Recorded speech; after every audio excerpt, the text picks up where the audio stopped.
हाथरस में वाल्मीकि समाज की युवती के साथ में सामूहिक दुष्कर्म और उसके रात में शव को जलाए जाने और आगरा के अरुण हत्याकांड के बाद में वाल्मीकि समाज भारतीय जनता पार्टी से इस कदर नाराज है कि वो भाजपा के पक्ष में मतदान करने के कतई मूड में नहीं है।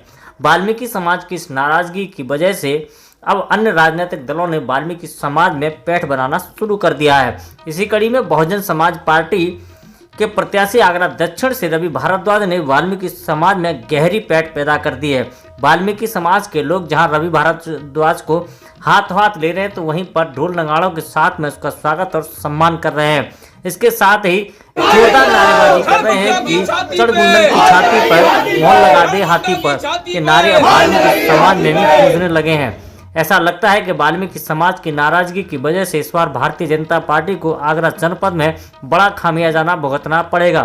हालांकि कांग्रेस पार्टी ने आगरा छावनी की सुरक्षित सीट पर वाल्मीकि समाज के प्रत्याशी को उम्मीदवार बनाया है, लेकिन वाल्मीकि समाज रणनीति के तहत मतदान करने की योजना बना करके बैठा है। बहुजन समाज पार्टी सर्वजन हिताय सर्वजन सुखाय की नीति पर काम करती है और उसी नीति को देखते हुए सभी समाज का हमें समर्थन मिल रहा है। बहुजन समाज पार्टी इस बार जीत की ओर अग्रसर है। किन किन समाजों का किन किन वर्गों का समर्थन मिल रहा है?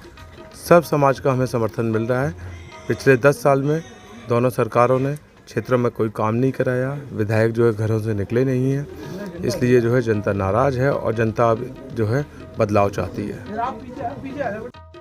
हालांकि बसपा प्रत्याशी रवि भारद्वाज से जब प्रश्न किया गया तो उन्होंने कहा कि उन्हें सभी समाज और वर्गों का इसलिए समर्थन मिला है कि पिछले 5 वर्षों में आगरा की दक्षिण विधानसभा सीट पर विकास के नाम पर कोई भी काम नहीं हुआ है। लोग उन्हें परिवर्तन की निगाह से देख रहे हैं, इसलिए वह सभी सीटों पर परिवर्तन चाहते हैं और वह उन्हें मतदान करने का भरोसा दे रहे हैं। वाल्मीकि समाज का रुझान है, वाल्मीकि समाज भी बदलाव चाहता है और पिछली बार जो विधायक थे उन्होंने काम नहीं कराया, हमारे उत्पीड़न भी हुए, उसमें भी भारतीय जनता पार्टी बोली नहीं है। 2 उत्पीड़न हो चुके हैं आपको विगत हो, एक बहन मनीषा का और दूसरा अरुण वाल्मीकि का। जब आप हमें भागीदारी भी नहीं दे रहे हो, आप हमारे विकास भी नहीं कर रहे हो, यदि आप उत्पीड़न में भी नहीं बोलोगे तो हम आपको नकारेंगे, पूरा समाज नकारेगा। वाल्मीकि समाज के नेता वसंत वाल्मीकि ने तो स्पष्ट रूप से कह दिया कि जब तक अरुण हत्याकांड के आरोपी जेल की सलाखों के पीछे नहीं होंगे और तब तक वाल्मीकि समाज भाजपा से नाराजगी व्यक्त करता रहेगा और उसके विरोध में मतदान करके उसे हार का मुंह दिखाता रहेगा। देखो, इस बार आगरा महापंचायत ने प्रेस मीडिया के माध्यम से पूरी समाज में संदेश दे दिया। आगरा ही नहीं, उत्तर प्रदेश के जितने भी स्वच्छकर समाज की जो ट्रेंड यूनियन है उन्होंने भी प्रेस कॉन्फ्रेंस के माध्यम से इस भारतीय जनता पार्टी को हराने का ऐलान पूरे उत्तर प्रदेश के अंदर कर दिया है।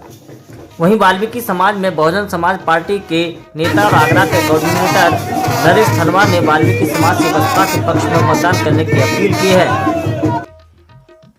इसके साथ ही उन्होंने वाल्मीकि समाज को बसपा के पक्ष में मतदान करके बसपा प्रत्याशी को जिताए जाने के दावे भी समाज से किए।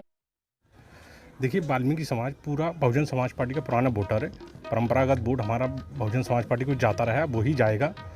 आज बात कर रहे हैं आप छावनी विधानसभा की कि कांग्रेस से हमारा वाल्मीकि समाज का भाई खड़ा हुआ, ठीक है, भाई खड़ा हुआ ठीक है, लेकिन वोट हमारा बहुजन समाज पार्टी को ही जाएगा, क्योंकि हम लोगों को बहुजन समाज पार्टी ने बहुत सारा सपोर्ट रहता है, बहुत सारा हमारे लोगों को नौकरियाँ दी हैं। हम बहुजन समाज पार्टी के एहसान मानते हैं। बहुजन समाज पार्टी का हमारे ऊपर बहुत योगदान है। बहुजन समाज पार्टी के नेता विनय डागौर ने कहा कि जिस प्रकार से वाल्मीकि समाज परंपरागत रूप से बसपा के पक्ष में मतदान करता है और इस बार भी वह बसपा के पक्ष में मतदान करने के बाद में भारतीय जनता पार्टी के विजय रथ को रोकने का काम करेगा और बसपा पूरे समर्थन के साथ उत्तर प्रदेश में सरकार बनाएगी। आगरा की दक्षिण विधानसभा से रवि भारद्वाज बहुजन समाज पार्टी के प्रत्याशी हैं और आज आगरा की सदर बस्ती वाल्मीकि बस्ती में आप जी देख रहे हैं कि ये जिस प्रकार से जनसंपर्क कर रहे हैं और लोगों में जिस प्रकार का उत्साह है, उस उत्साह के दम पर लगता है कि इस बार आगरा की दक्षिण विधानसभा की सीट है उस पर इस बार हाथी दौड़ लगाने की स्थिति में पहुंच गया है। जिस प्रकार से जनसंपर्क के बाद में वाल्मीकि वोटों पर जिस तरीके से बहुजन समाज पार्टी ने अपना कब्जा किया है और वाल्मीकि समाज के आक्रोश को भुनाने की पूरी कोशिश की है, उससे ऐसा लगता है कि इस बार योगेंद्र उपाध्याय को रवि भारद्वाज आगरा दक्षिण में पटकनी दे पाएंगे। अब देखने वाली बात होगी कि वाल्मीकि समाज के आक्रोश को भुना करके सत्ता के सिंहासन पर पहुंचने वाली बहुजन समाज पार्टी सत्ता में पहुंचने के बाद वाल्मीकि समाज को क्या दे पाएगी। अपने कैमरा पर्सन वाहिद अली के साथ मैं राकेश कुमार, इंडिया न्यूज़ 1 आगरा।